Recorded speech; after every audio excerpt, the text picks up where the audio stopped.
All right, so we had more rationality stuff to talk about, right? Yeah. Yeah. The first post we're going to talk about is Your Rationality is My Business. Does anyone want to jump into this, or should I take it? I'll read the things. All right. So, if someone else chooses to buy lottery tickets, who am I to disagree? Or, what business is it of mine if someone else chooses to believe what is pleasant rather than what is true? I believe that it is right and proper for me as a human being to have an interest in the future, and what human civilization becomes in the future. One of those interests is the human pursuit of truth, which is strengthened slowly over the generations. I wish to strengthen that pursuit further in this generation. I have an interjection there to make. We talked once, a couple of years ago, about Clifford's The Ethics of Belief. Mm-hmm. And that was about, I think that had the analogy of like the boat captain, is my ship seaworthy and stuff. And there's a couple points to that essay/thought experiment, but one of them is like there's no such thing really as a personal belief. Your beliefs, to the extent that, I mean, you can have personal beliefs that are very, like preferences or something, but that's not really a belief. But, if you have this kind of like quiet personal belief, like, my car's sound to drive on or something, right? Yeah. But like you don't care to validate that, it's your fault if it breaks on the road in a way that you could have prevented if you just kicked your tires first, right? Mm-hmm. I was wondering if we were going to get a car metaphor, or a car analogy. The original thing is a sea captain, but not a lot of us have practiced captaining ships. It's true. So, yeah, I don't know. So we'll finish the bullet points and the point of the post, but I agree. I think that this is... It does seem like an interesting diversion from liberalism, the idea that, you can believe your thing and I'll believe mine and we won't fight over it. But, I do think it's a good thing to be able to help people to be better. I mean, that's why we have education, and we encourage people to get educated and in some cases make laws that you have to be. Yeah. That's really important for the entire civilization. Apropos not fight people over it, there's an important distinction. Let's argue against bad ideas, but not set their bearers on fire. Yes. Right? Yeah. So it's to me, be charitable, be nice, don't be an asshole, whatever, don't scream at people. But saying someone's got a bad idea isn't the same as saying you're a bad person for having it and now I'm going to kill you. Yeah. Or now I'm going to kick you out of the group, or now we're going to whatever, fight. Yeah. The difference is between making it a personal attack. Like, yeah, your idea is bad is different than you are bad. Yeah. And it's kind of the other person's fault if they interpret somebody who's saying your idea is bad as you are bad. I agree. And that's partly, I think, a norm that a lot of people have to get out of. And it's hard to do, even with me, with, maybe something personal or, politically charged or something, right? Yeah, it's a hard skill to learn, but, I mean, like, when I was in art school, we had to go through critique, and that was basically, we were taught how to receive critique. Same thing with writing classes. It seems like something that they should teach in school pretty early on. I totally There's agree. a lot of things that I would like, social skills. I'm blanking on other things, I don't know. Instead of teaching the same 250 years of U.S. history over and over for 10 years, they could, like, sub out one of those years for, like, here's how to have... all the, like... I don't think there were philosophy classes at my high school, but, I mean... Critical thinking there classes. were critical thinking classes. Those were all electives. Mm-hmm. All of the things that were tangential to, like, how to, like, optimize your way to think. Those are all things that you don't have to learn in school. Yeah, that was the other thing I was thinking of. Like, you should learn how to learn in school. Yeah. Right. Like, why don't they teach you about spaced repetition and I don't know. That's frustrating. Yeah. It's because, I think the answer that someone like Kaplan or Hansen might give is because that's not the point. Yeah. The point is to teach you to be a good little soldier and sit in your desk and shut up and do what you're told. Then you'll be a good you'll be a good cubicle monkey. So yeah. A good little cog in the machine. That's right. So, what bullet point were we on? The syllogism we desire. The syllogism we desire to avoid runs, I think Susie said a bad thing. Therefore, Susie should be set on fire. Some try to avoid the syllogism by labeling it improper to think that Susie has said a bad thing. No one should judge anyone, ever. Anyone who judges is committing a terrible sin and should be publicly pilloried for it. A pillory is that cool thing where you put your head and arms in the wood stock. Oh, yeah. Cool. That's a pillory? I think so. Okay. I thought a pillory was the one where they, like, tie you to a post and flog you. Maybe that's different, though. I think it's pillory is the thing, because there's a Fallout mod or extension that let you build those for settlers and stuff. Oh. So if you really hated Preston Garvey, you could put him in the pillory. You're right. That's the thing. Yeah. Awesome. Yeah, we just looked it up. Well, teaching you stuff, listeners. As for myself, I deny therefore. My syllogism runs, I think Susie said something wrong, therefore I will argue against what she said, but I will not set her on fire, or try to stop her from talking by violence or regulation. Okay. The reason he cites fire specifically is just because a little bit earlier in the post he talked about how priests literally set people on fire for thinking the wrong things. And I just wanted to say how interestingly times have changed. Because when he wrote this in, I think, 2007 or so, so like, what, 12 years ago now?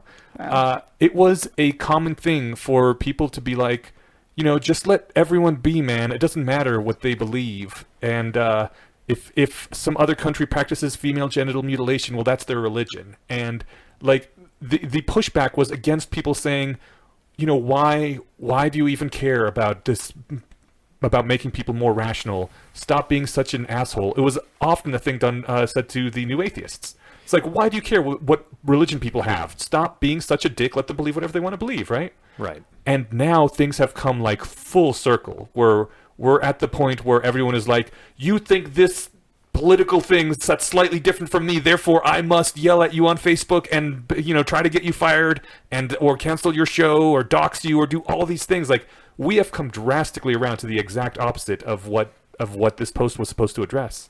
Well, yes and no. Like, totally. I remember, 10 years ago, I had a debate teacher that was a total moral relativist. Mm-hmm. And that was something that she opened the class with, and she was like, just letting you know, everything you guys have to say is an opinion, nothing is wrong, nothing is right. Yeah. And she even used female genital mutilation as an example. Oh my God. And so I didn't take clearly that. a monster. Right. I mean, well, yes, uncharitably, but I liked the top of the post was, someone asked in the comments, like, why can't we choose for ourselves whether or not to care about truth? And he says, an obvious snappy comeback is, why do you care whether I care about whether someone else cares about the truth? Right.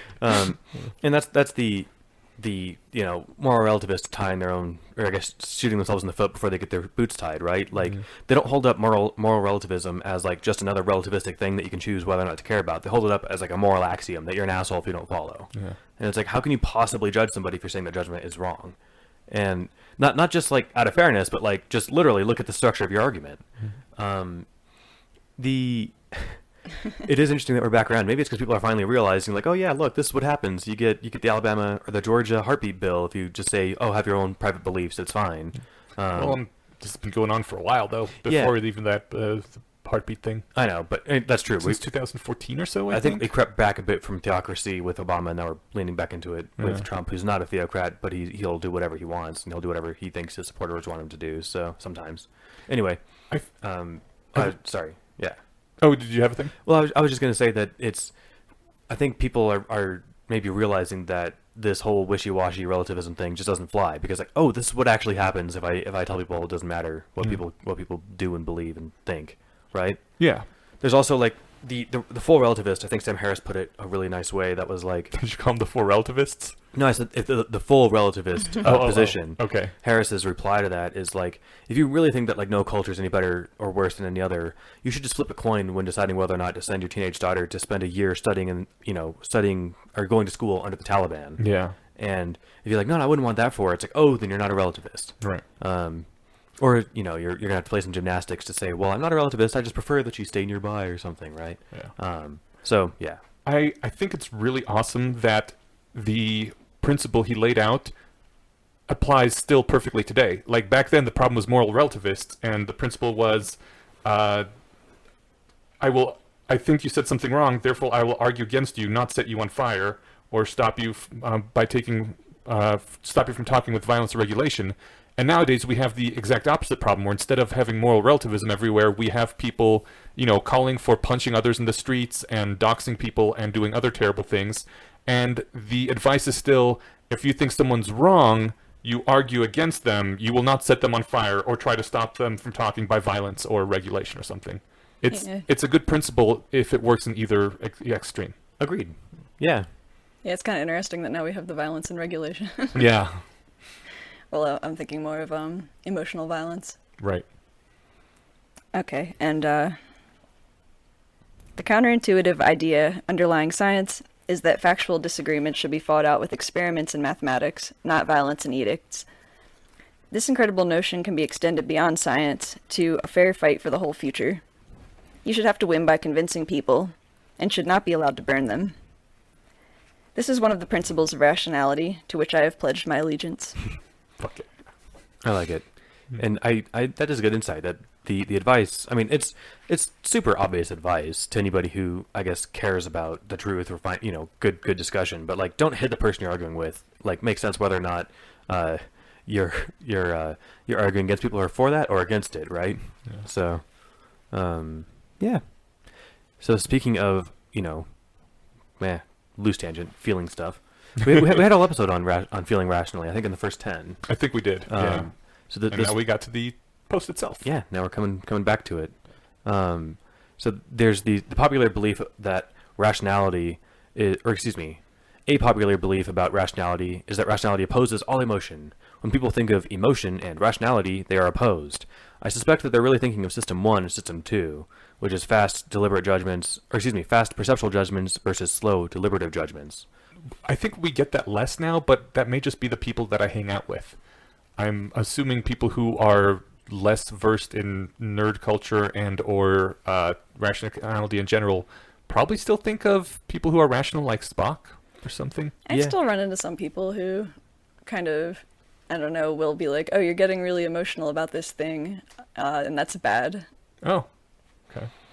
And I think it'd probably be example by example, but that sounds like generally a pretty stupid thing to say to somebody. But if you're getting emotional, and this is an important part of the post, that if you're getting emotional about something that isn't true, then it's like, yeah, you should probably stop feeling that way, if you can, or at least work to quell those feelings. He uses an absurd example of like, believing in goblins tying your shoes, but like a bad dream or just like a negative intrusive thought that you have. If you're sitting around and you're like, none of my friends really like me, and I'm gonna let that bum me out all day. And I've had days where I'm thinking negative thoughts like that, and I'm like, you know what? I'm just making this shit up. Yeah, but still the correct way of dealing with that is not walking up to that person, slapping them and saying, stop doing that. No, the correct response to doing that is to walk up to yourself and metaphorically slap yourself in the face and say, knock that shit I feel off. like the correct response is like therapy. Yeah. And it's going to take a long time to work on it. So like, it's not like, I don't know. I guess that's the thing that bums me out about people who kind of are like, well, emotions are bad. We can't bring emotions into this. It's like, well, sometimes emotions are the problem and you have to solve them with emotions. Yeah. And also, like, emotions aren't bad. Right. If someone's trying to take away your society's reproductive rights, you have every right to be angry. And if you're not angry, that's And kind panicked. of, you're kind of you're reacting inappropriately. Yeah. Yeah. It kind of Um, provides your motivation. Yeah. Yeah. It's hard to do anything if you don't feel motivated to do something about it, and that feeling is often emotional. Mhm. And he brings up too that curiosity is an emotion, and I don't know if professional psychologists or something would agree with that, but to me it is. It's a Yeah. unique feeling, Mhm. and it's exhilarating, and it's got this component to it of like urgency, and that feels that triggers a physiological response. Yeah. So if you're gonna say emotion's bad, you say curiosity, with any drive behind it is bad. That seems weird. Yeah. I guess, and my thing, yeah, obviously, if you need to talk with somebody to help get the right tools to handle that. But for me, I try to be at the stage on good days, or if I notice myself spiraling on an intrusive, stupid thought, if I'm mindful enough to notice that I'm doing that, I'm like, hey, and I can kind of just like catch myself in that whirlpool and be like, dude, knock it off. Think about something else. Mhm. I if you can do that, that sounds like appropriate, right? And even if you're ruminating about something that's true, if you're noticing yourself getting just swept up and it's ruining your life, like I've had bad things happen. I'll lay awake trying to fall asleep thinking about it. I'm like, you know what? Now's not the time to deal with that. And A, you're not equipped to deal with it because you're tired. B, you should be going to sleep so you're less tired. Yeah. And C, it's just there's no point in going about this in circles in your head. So That's why I often read when I'm going to bed, because if I start thinking about something that I don't want to think about, it'll just take my brain over and I can't stop it. But if I'm reading, that distracts me, focuses all my attention on something else, and yeah, then I can drift off when I no longer have that thing needling at me. and it's a good use of time. I should read more. Yeah, I think so he goes on to say, I label an emotion as not rational if it rests on mistaken beliefs. We kind of talked about that. There's a quote in the post that's, we should just do maybe one of these times, just do the 12 virtues of rationality instead of a sequence post. Yeah. Because he quotes those a lot in these.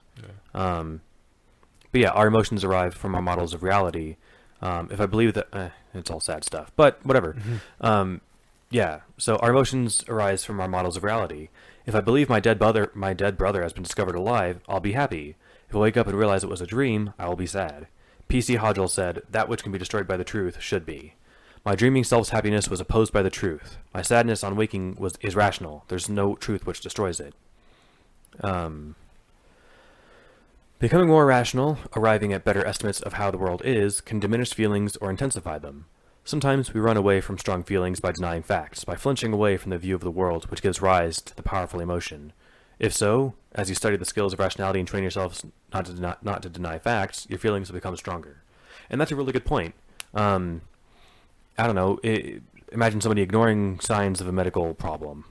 And they're just like, I'm not going to use these words, but I'm in denial. I'm going to ignore that. I'm going to just, it doesn't hurt, whatever. A lot of people do that. I've done that. Yeah,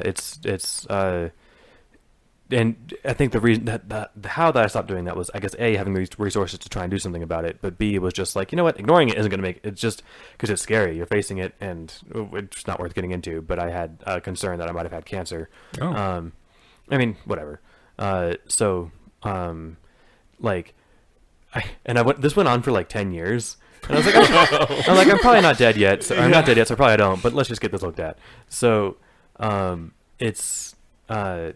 the concern is, like, you look at it and it's like, that's terrifying, and you kind of just flinch away from it. And part of the training of rationalist is to, notice that flinch and, like, look back at it and say, I'm not going to freak out. I just need to, what's there, what's true.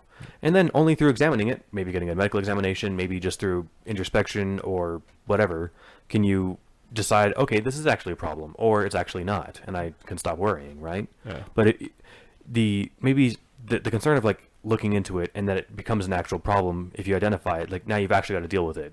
But the thing is, this was true either way, right? This was going to be a problem whether or not you discovered it early through flinching into the darkness and looking at it or not. Yeah. And if it were cancer, it would be so much better to discover it early. Yes. And then also, if it wasn't cancer, it would have been better to discover that early, because then you wouldn't have been freaking out about it for 10 years. Totally. Yeah. So he goes on to say, ever since I adopted the rule of that which can be destroyed by the truth should be, I've also come to realize that, quote, that which the truth nourishes should thrive, unquote. Love it. Huh? I love it. Me too. When something good happens, I'm happy, and there's no confusion in my mind whether it's rational or not for me to be happy. Yeah. So I like that a lot, and I think, there's still some, I don't know, understandable confusions about, like, how elated can you be, and even me, like, I tend to not to feel emotions that strongly, and I wish I felt them more strongly, but I don't have any hang-ups. I never ask myself, at least out loud in my head, like, should I be feeling happy about this? Huh. Unless it's something that I should feel guilty for feeling happy about. Okay, right. Like somebody don't like gets, crashes their skateboard or something. It's like, ha, loser. I shouldn't feel good about that. But if I'm feeling good about something happy happening, it's the things that are tripping me up about whether or not I should feel good aren't related to, like, whether it's appropriate for me to feel emotions. It's like, should I feel happy about this particular thing or sad about this particular thing? Yeah.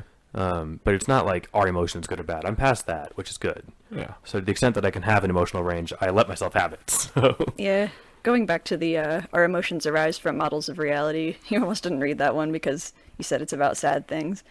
I have a couple of friends who died when they were really young, and I never got to deal with the emotions around that because everybody else would flinch away from it.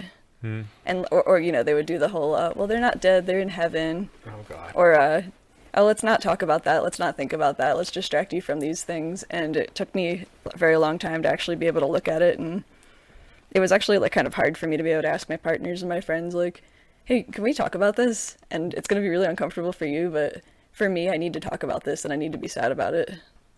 And that's good. And my flinching away from it was purely me doing what the post advocated not to do, which was, death freaks me out. Yeah. Less so than it used to.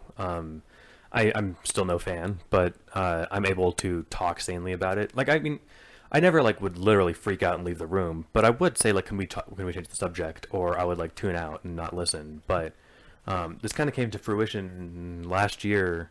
In fact, my niece just had her one. Actually, it's her first birthday today. Oh. So a couple weeks after she was born, my sister had a bunch of blood clots in her brain. She noticed some numbness, and she's like, I should go get this checked out, because she's good about getting her medical stuff looked into. And when she got her epidural, they had screwed something up, and she had several blood clots in her brain, which is the last place you want them, right? Gosh. So More about pregnancy being terrifying. Yeah. well, just More don't. data. Yeah. In any case, what she had was crazy rare. So her response to the epidural, and it was because they fucked it up. So just get someone steady hands to do your epidural. Okay. Yeah. I mean, but the point is, we were going to the hospital to visit, and I think we got there early, or like she wasn't able to receive visitors. So Rachel and I were just kind of walking around, pretty hospital, with nice grounds and stuff. So, we got to talking about like, how I would cope with this, and how I would cope with, the eventual death of my other family members and stuff. And she was like, it's good to hear that you're like able to talk about this, because last time we talked about this was like 7 or 8 years ago, and you were like, I will completely freak and lose my shit when this happens. Oh. I think my exact words were like, this is hard to say because I still don't like talking about it. My grandma's in her 80s. She won't be my grandma, or rather, she probably won't be alive in 15 years, right? And I'm anchoring it really far away, even though it's probably closer. So I don't like that. That's the worst. That's terrible, and it freaks me out. But what I'm getting at is, what am I getting at? I guess, yeah, that you should be at a place where you can talk about stuff, and certainly if you can be with people that, you should be with people who allow you to experience your feelings and stuff. If it makes them uncomfortable too, like, you don't be an asshole and shove it down their throats, Yeah, I but guess. there's something important in noticing that discomfort, because then you can kind of aim yourself at, hey, death sucks. Let's fix it. Yeah. Like, you kind of have to have, like, I guess, like, righteous anger at certain things that you want to fix. Yeah, and we're not all gonna. This actually ties back to my little stupid advice about noticing annoyances, right? I don't think all of us are gonna be able to have ideas as kind of like paradigm challenging as death is bad. Yeah, but annoyances are an emotion. Yes, but the thing is that this is the hate, the dislike of death that's so popular in the rationalist community is the noticing annoyances writ large, right? Yeah. Like, it's just an accepted fact that everyone's okay with, because, well, it happens to everybody and there's nothing we can do about it. It's not until you say, no, this fucking sucks, let's actually see if we can do something about it, that we're able to actually address the problem. And this doesn't have a $20 5-minute solution, but it does probably have a solution. Yeah. It does have solutions. And it's just whether or not they're easy to attain and how hard it'll be to get there. But until you're willing to, like, notice, A, that it's a problem, and then B, be motivated by, anger or fear or whatever to actually solve it, it's going to just stay a problem. So, yeah. All right. We also did not cover the post called Consolidated Nature of Morality thread, because there wasn't that much to talk about unless we wanted to actually dig into all his questions that he posted. But the point of the thread was, I'm about to say some things that relate to morality. I think this was just before the not setting people on fire post. And he said, I don't want the comments in those other posts to get all clogged up with people arguing over ethics and morality questions, because those tend to take over any thread, and anything else that was said in the post gets completely buried under morality arguments. So please post all your morality arguments in this as replies to this thread instead, so we avoid that failure mode. And he started it off with 10 questions about morality, which, they were interesting. I love how he did a stealth assassination of the is-ought fallacy in there.